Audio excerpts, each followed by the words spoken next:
Ang Wonders ng Palawan ay patuloy na ipinagdiriwang bilang isa sa mga pinakamagandang isla sa mundo, na kilala sa kanyang manipis na limestone cliff, nakatagong lagoon, at malinaw na tubig. Ang Palawan ay isang pangunahing lalawigang archipelagic sa Pilipinas, na matatagpuan sa loob ng rehiyon ng Mimaropa.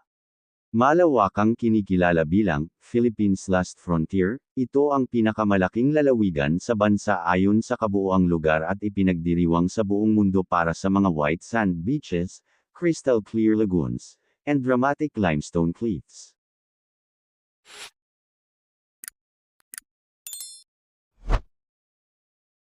Big Lagoon, El Nido. Ang Big Lagoon sa Miniloc Island ay isa sa mga pinaka-iconic na atraksyon ng El Nido, na kilala sa malakristal na turquoise na tubig at matatayog na limestone cliff. Pangunahing naa-access ito sa pamamagitan ng El Nido Island Hopping Tour A. Dahil sa mga regulasyong pangkapaligiran, ang mga demotor na bangka ay hindi na pinapayagan sa loob.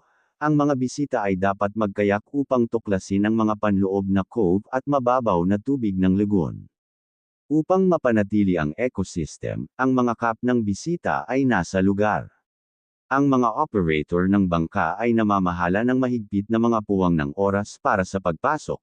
Ibig sabihin, ang iyong grupo ay bibigyan ng isang partikular na window upang makapasok sa lagoon. Small Lagoon, El Nido. Ang Small Lagoon sa Miniloc Island ay isang nakamamanghang, emerald green inlet na napapalibutan ng matataas na limestone cliff. Mapupuntahan lamang sa pamamagitan ng kayaking o paglangoy sa isang makitid, nakamamanghang siwang. Ito ay isang highlight ng karaniwang Tour A ng El Nido. Sasakay ka ng island hopping boat at anchor sa labas lang ng lagoon. Mula doon, maaari kang lumangoy o umarkila ng kayak sa paligid ng 500 piso hanggang 700 piso upang magtampisaw sa makipot na pasukan ng bato. Madalas kang makakita ng mga lokal na vendors sa mga maliliit na bangka at kayaks na nagbebenta ng mga pampalamig tulad ng sariwang buko juice at ice cream sa loob ng bay.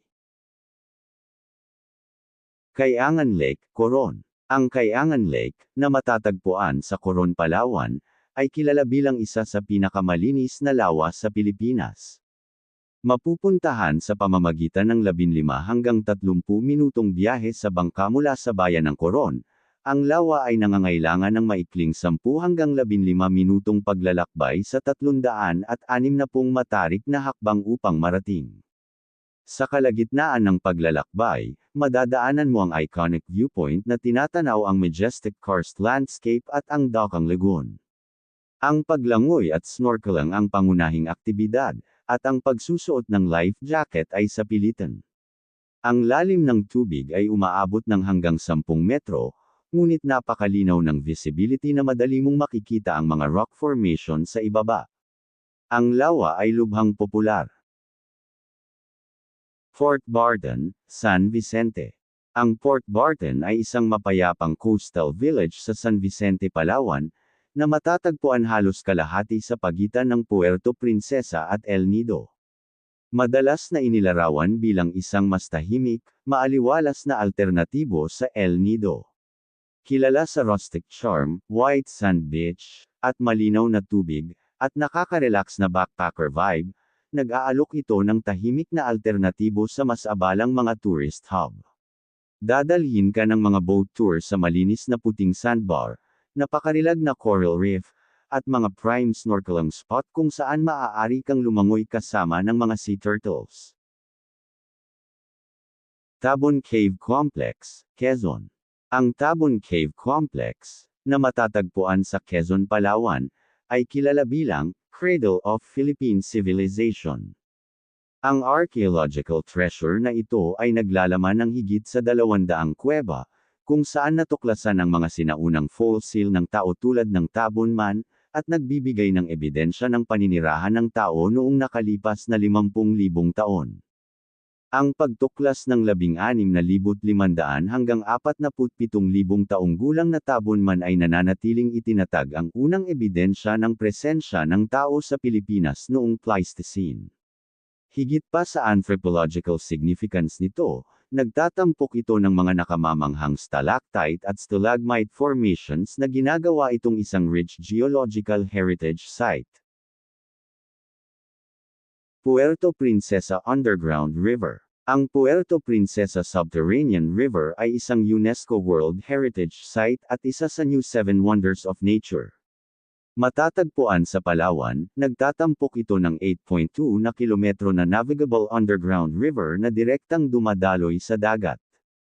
Magsasagawa ang mga bisita ng 45 minutong paddleboat tour sa pamamagitan ng mga nakamamanghang limestone cave formations.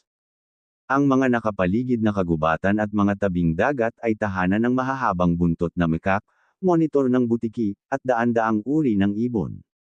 Upang maprotektahan ang marupok na ecosystem na ito, binibigyan ang mga bisita ng mga mandatory headset at helmet, na nagbibigay daan para sa isang tahimik, malalim na nakakaengganyong paglilibot ng hindi nakakagambala sa mga katutubong naninirahan sa kuweba. Nacpan Beach, El Nido. Ang Nacpan Beach ay may 4 na kilometrong kahabaan ng powdery cream-colored sand and crystal clear turquoise waters lined with swaying coconut palms.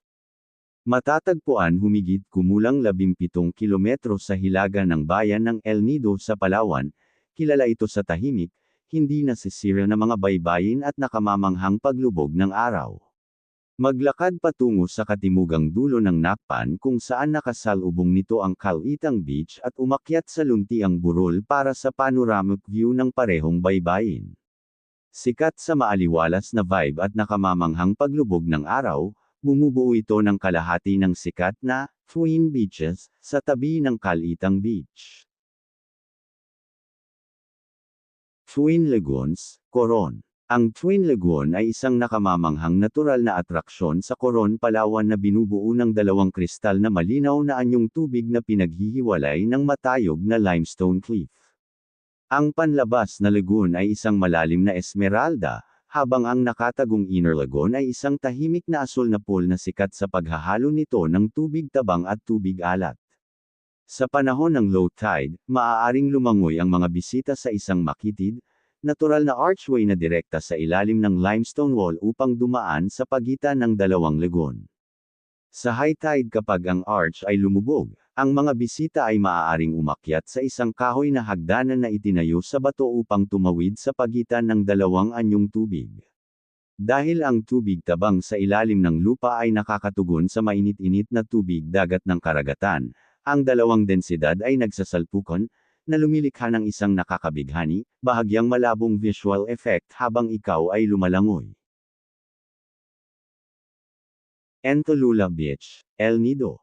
Ang Entolula Beach, na matatagpuan sa Entolula Island sa El Nido, ay isang award-winning na tropikal na paraiso na kilala sa matatayog nitong limestone cliff at powdery white sand.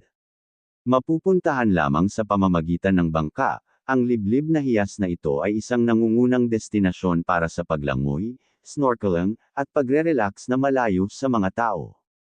Ito ay hindi maikakailang napakaganda.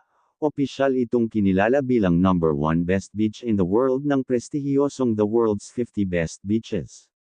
Ito ay sikat sa powdery white sands, crystal clear turquoise waters, and dramatic, towering limestone cliffs.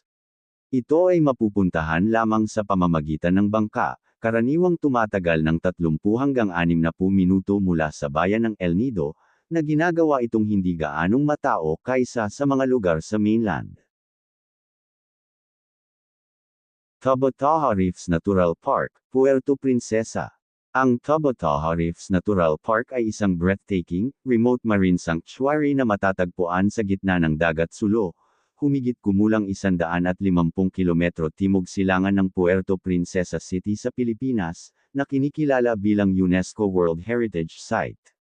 Sakop halos 100,000 hectares, at tahanan ng mahigit 600 species ng isda at 360 uri ng coral, nag-aalok ito ng world-class, malinis na diving kung saan maaari kang lumangoy kasama ng mga whale shark, manta ray, at sea turtles. Malawak na itinuturing na isa sa mga one of the most stunning and pristine coral reefs on Earth. Dahil sa pagkakabukod nito sa gitna ng karagatan, ang park ay mapupuntahan lamang ng mga bisita sa pamamagitan ng liveaboard diving vessel sa loob ng maikling 3-month window mula March at kalagitnaan ng June, bawat taon.